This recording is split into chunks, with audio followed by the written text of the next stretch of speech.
Okay.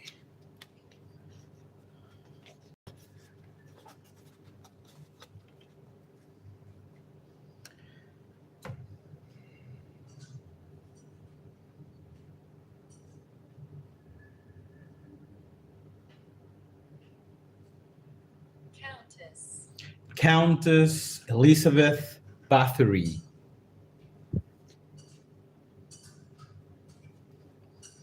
When Countess Elizabeth Bathory, aged 15, married Count Nadasdy in around 1576, it was an alliance between two of the greatest dynasties in Hungary.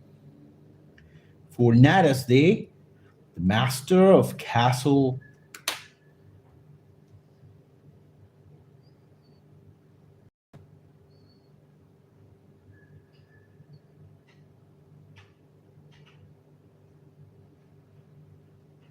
Cave. ca- Cave. cave in the Carpathians came from a line of warriors, and Elizabeth's family was even more distinguished.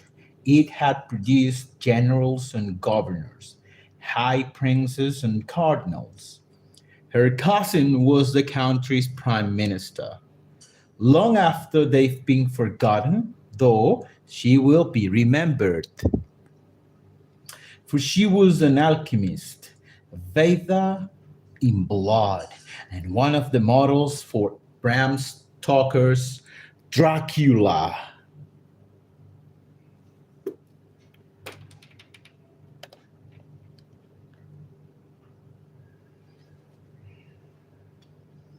She was beautiful.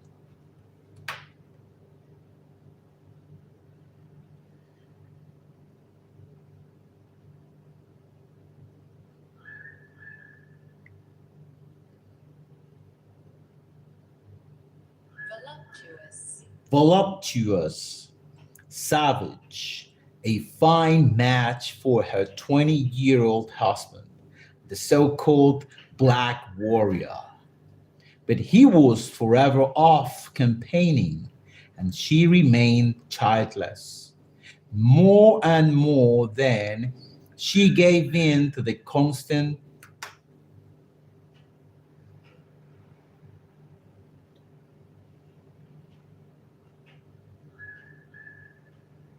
Cajolings. cajolings of her old nurse, Ilona Yu, who was a black witch, a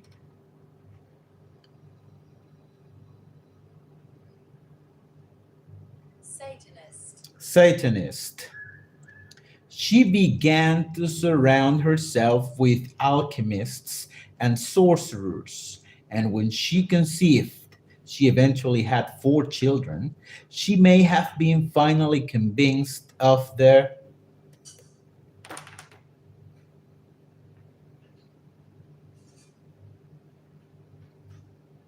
Efficacy. efficacy. For when her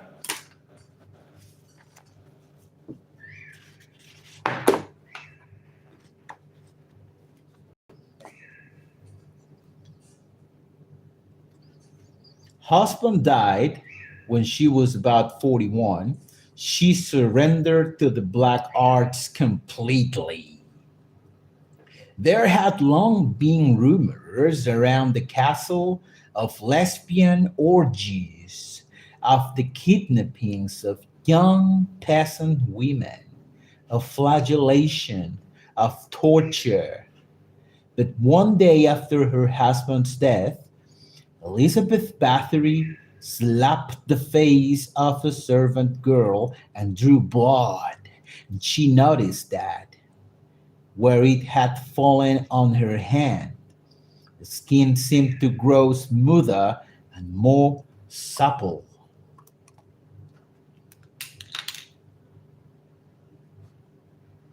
She was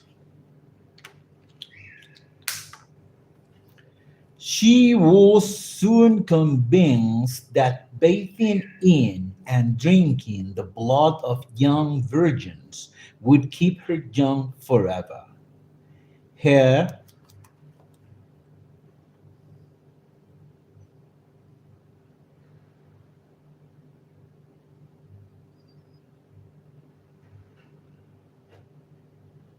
Entourage. entourage, her entourage of witches, her entourage of witches and magicians who were now calling for human sacrifice to make their magic work, agreed enthusiastically. Elizabeth and her cronies then began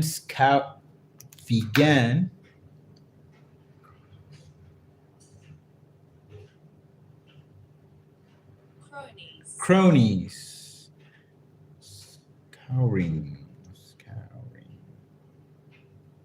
Sorry. yeah scouring.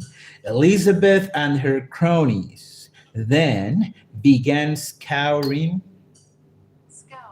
scouring the countryside for children and young girls who were either lured to the castle or kidnapped. Lured, scouring, or kidnapped.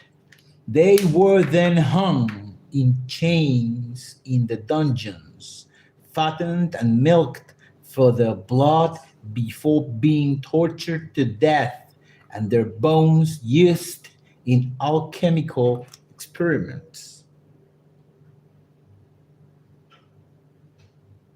Alchemical. Alchemical. Alchemical. The Countess, it was said later, kept some of them alive to lick the blood from her body when she emerged from her baths, but had them in turn brutally killed if they either failed to arouse her or showed the slightest signs of displeasure. Peasant girls, however, failed to stay the signs of aging, and after 5 years, Elizabeth decided to set up an academy for young noble women. Now she bathed in blue blood, the blood of her own class. But this time, inevitably, news of her depravities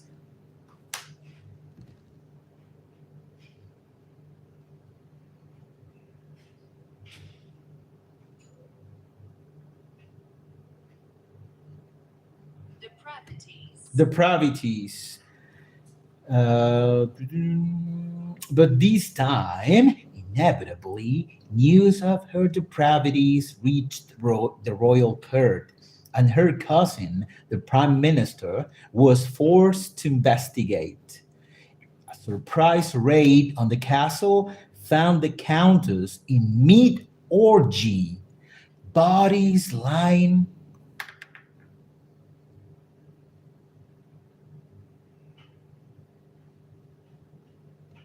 Strewn. strewn, bodies lying strewn, drained of blood, and dozens of girls, some, some,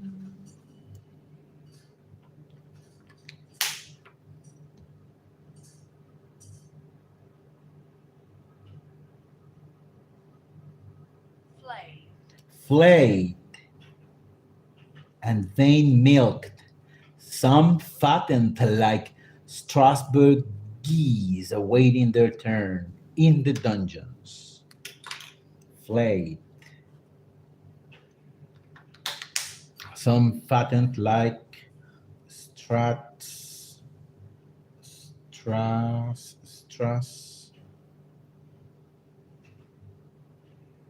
Strasbourg. Strasbourg, Strasbourg,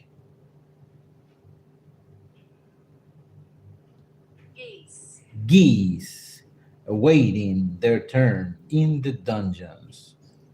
Elizabeth's grisly entourage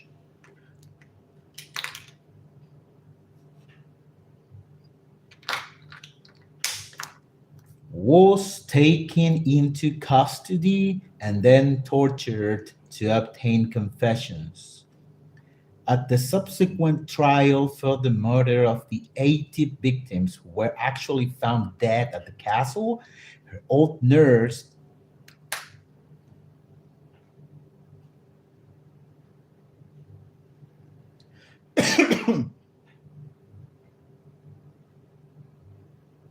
Alona Jew. Alona Jew, and one of the Countess's procurers of young girls were sentenced to be burned at the stake after having their fingers torn out. Many of the rest were beheaded. The Countess, who was an, who was an aristocrat, could not be arrested or executed, was given a separate hearing in her absence at which she was accused of murdering more than 600 women and children. She was then bricked up in a tiny room in her castle, with holes left only for ventilation and the passing of food. Still relatively young and curiously youthful, she was never seen alive again. She is presumed to have died, since the food was from then on left uneaten. 4 years later, on 21st August 1614.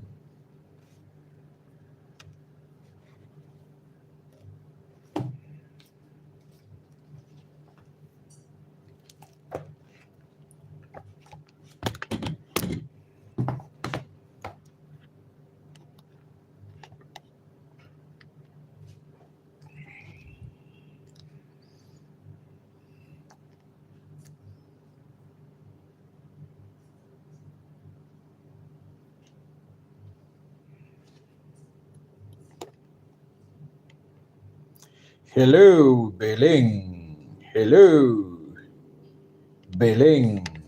Hello. Yeah, I'm here. I'm here. I'm reading. This is a place to read. This is a place where I can practice what I know about English and my pronunciation. And this is a place to acquire new words, basically. So thank you for being there. And if you're not there, that's okay. I feel with practice. Language is a social art. Willard van Orman Quine, 1908 2000. In context, branch philosophy of language, approach analytic philosophy.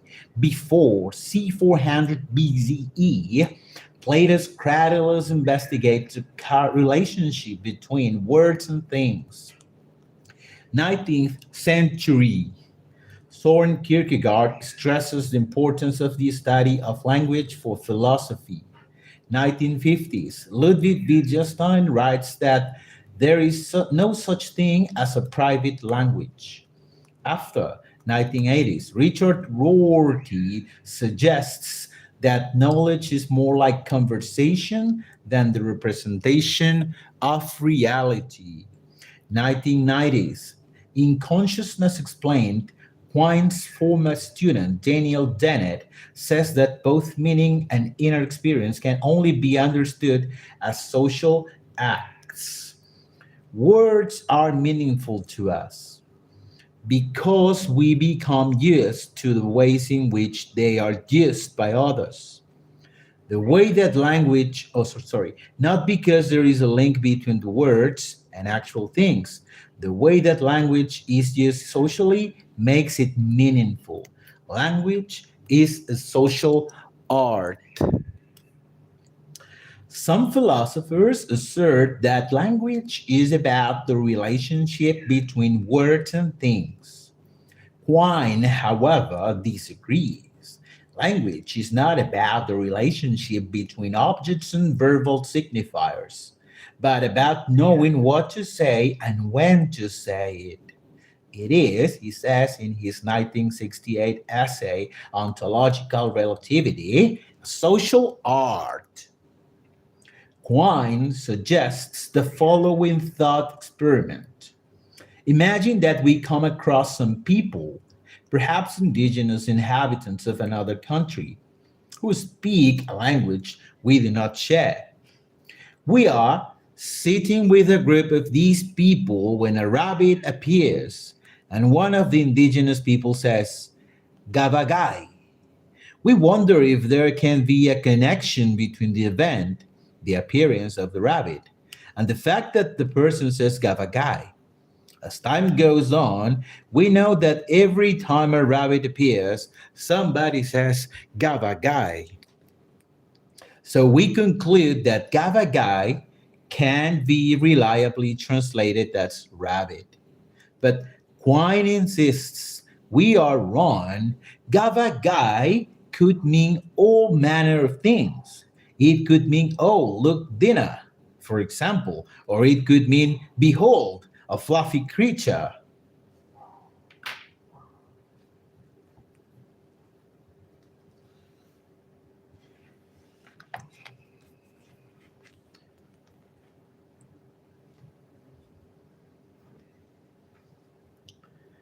If we wanted to determine the meaning of Gavagai, we could try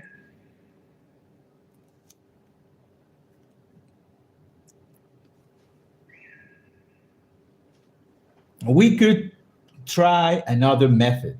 We could point to other fluffy creatures or other things on the dinner menu and see if our utterance of Gavagai met with assent or dissent. But even if we were to reach a position where, in each and every occasion on which Gavagai was uttered, we ourselves would utter the word rabbit, we still could not be sure that this was an appropriate translation. Gavagai could mean set of rabbit parts, or wood living rabbit, or rabbit or hare. It might even refer to a short prayer that must be uttered whenever a rabbit is seen. No word has a fixed meaning, according to Quine. When the word rabbit is spoken, it may mean any one of a number of things, depending on the context in which it is said. Pet, dinner, pest, animal spirit, unsettled language. In attempting to establish the precise meaning of this mysterious Gavagai, therefore, we might think that the solution would be to learn the language of our informants thoroughly, so that we could be absolutely sure of the contexts in which the word was spoken. But these would only result in multiplying the problem because we could not be sure that the other words we found ourselves using to explain the meaning of Gavagai were themselves accurate translations. Quine refers to this problem as the indeterminacy of translation.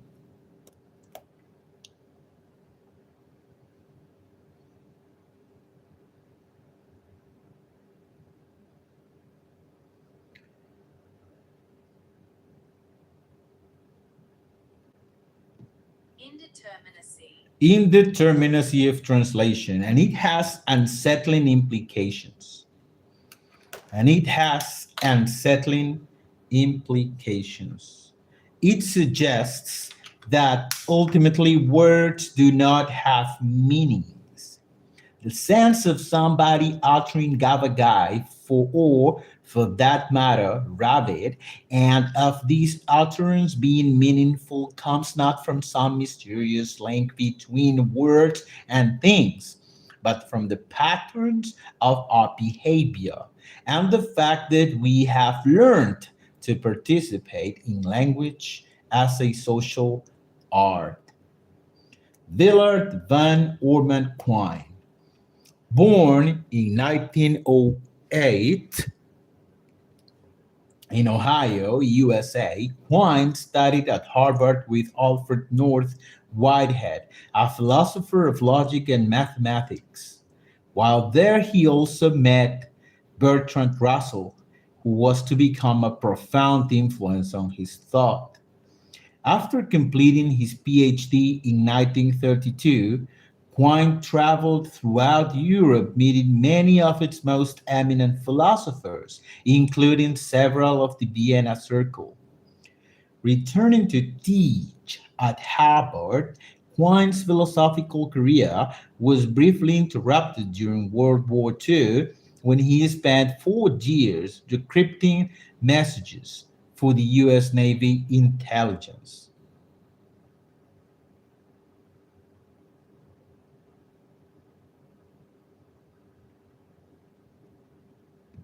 Decrypting.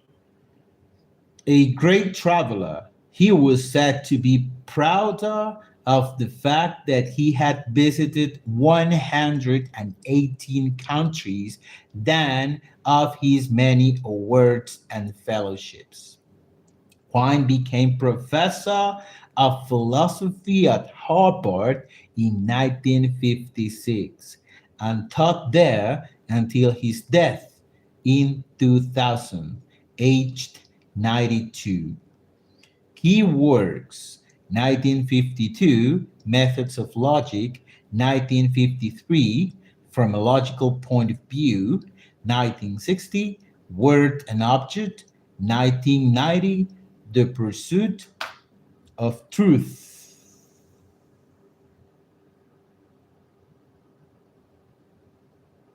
Pursuit. Pursuit, the pursuit of truth.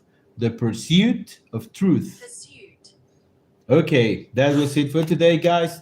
Thank you so much for having joined me. And now I will have to say goodbye. See you tomorrow.